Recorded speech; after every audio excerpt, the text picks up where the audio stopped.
Assalamualaikum. Today everyone, welcome back to ADM News.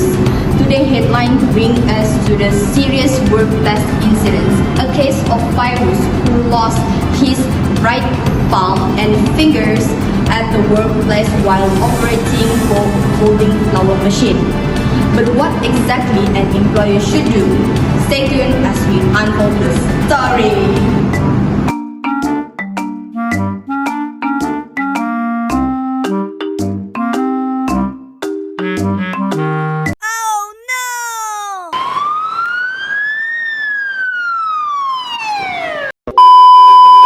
Fairuz was detained for 6 days in the hospital. The doctor at the hospital could not do anything and every finger and part of his palm have to be amputated. He also underwent physiotherapy for 3 months because of the incident. However,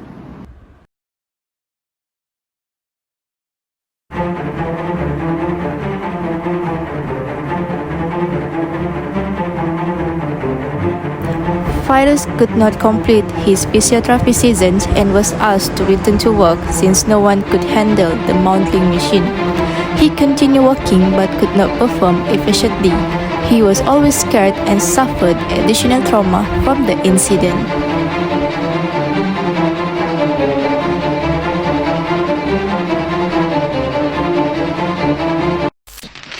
Assalamualaikum dan salam sejahtera to Sir Azwan.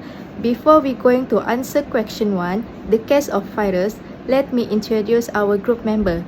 First, Nur Najlah binti Azimin. Second, Jovilia Najun. Third, Grabiel Ali. And lastly, me, myself, Alia Kristina binti Muhammad Aznan.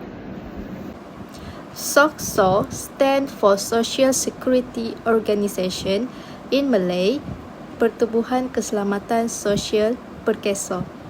Is it a Malaysian government agency that provides social security protection to employees through the various schemes?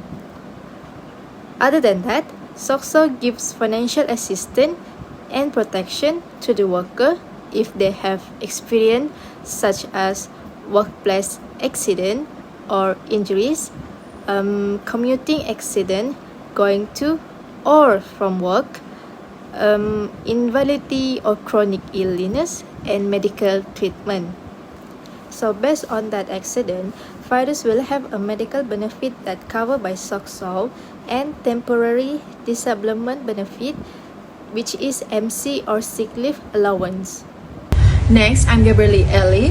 I'm going to present the benefits that Fairuz is entitled for under Employee Provident Fund, which is stand for EPF, where he can enjoy the benefits of incapacitation withdrawal where the member of the fund is physically or mentally incapacitated from engaging in an employment, where the meaning of it is totally permanently disabled to work.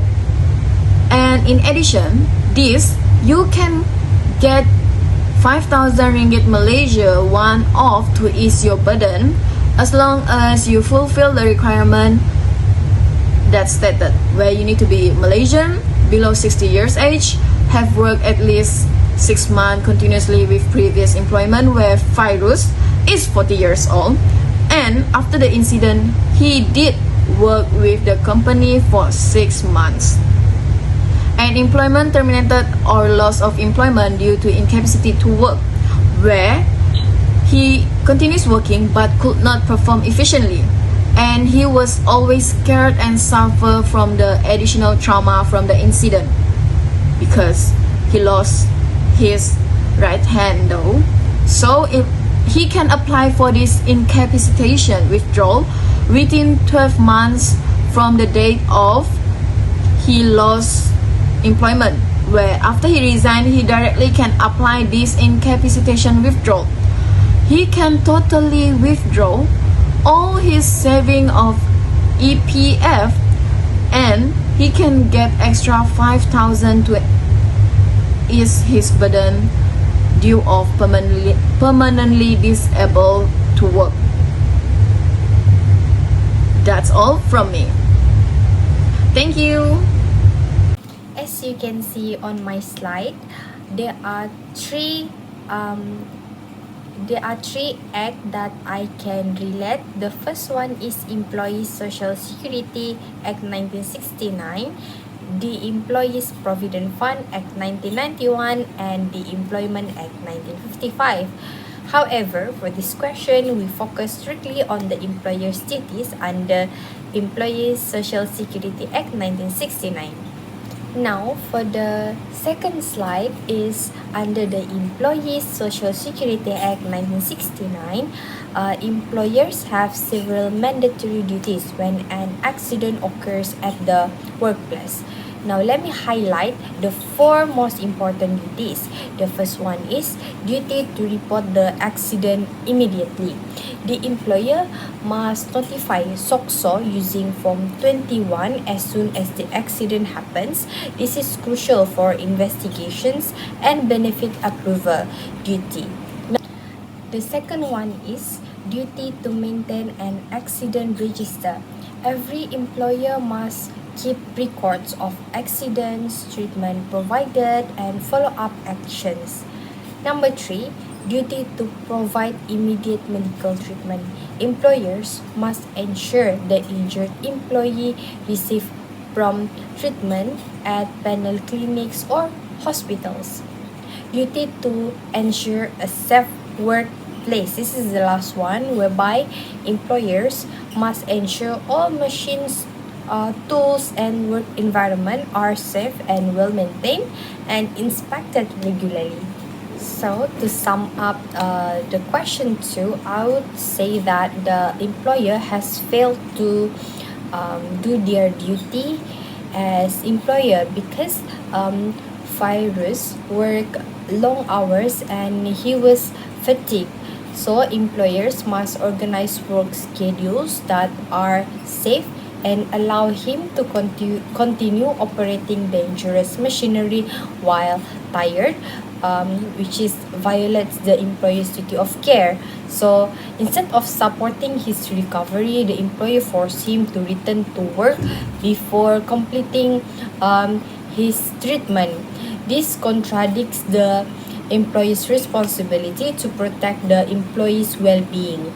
And finally, when Fairuz resigned because of trauma, it shows a failure of workplace support, which goes against SOCSO's return to work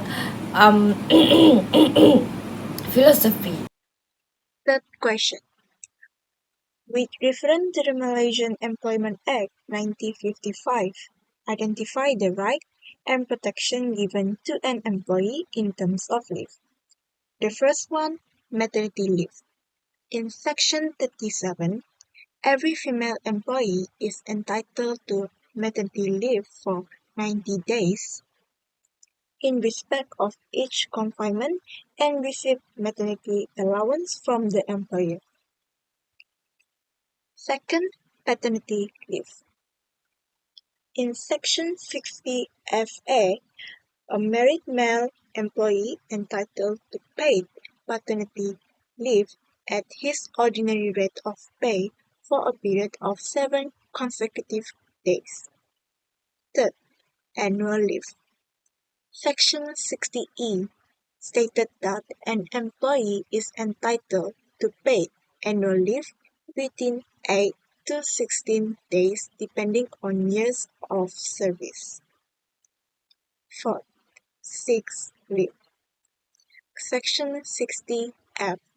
Employee is entitled to paid sick leave between 14 to 22 days depending on the year of service if there is no hospitalization, and up to 60 days with hospitalization.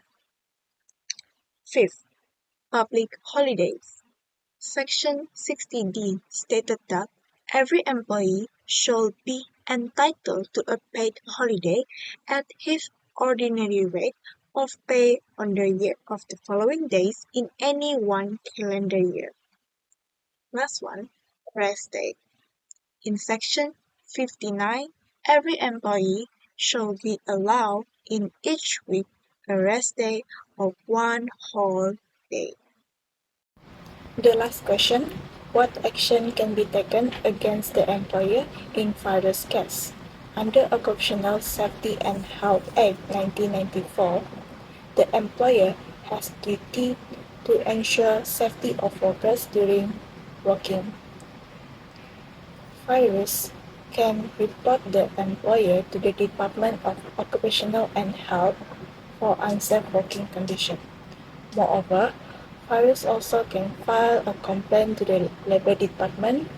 This is because the employer forced him to return to the work before completing his entitled sick leave.